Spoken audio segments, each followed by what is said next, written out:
Man na orang yang katuk cahaya makrifat na truk kepada cahaya makrifatnya beda tingkatan hana sama mendung.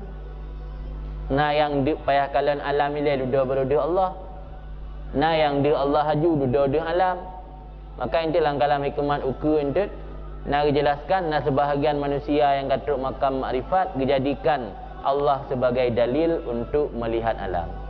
Nah sebahagian lain dijadikan alam sebagai dalil untuk na Allah.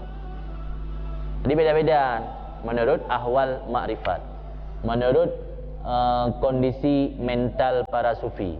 Kondisi mental para sufi mempengaruhi kepada makrifat kan. Nah makrifat para sufinya gedepu na alam karena na Allah. Nah yang mental para sufi gedepu na Allah karena na alam. Menyalan tauhid dasar ke mana? Undur ila nafsik.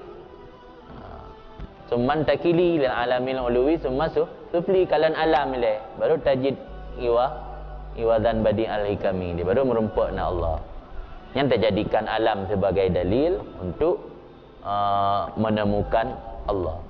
Tapi nah sebahagian orang yang katuk makam makrifat tinggi awai gerumpak Allah ile duda baru na alam pakan na alam karena na Allah kan pakan na Allah karena na alam. Dia tanya mentang tauhid dasar pakan na Allah karena na alam, kedali na Allah karena na alam.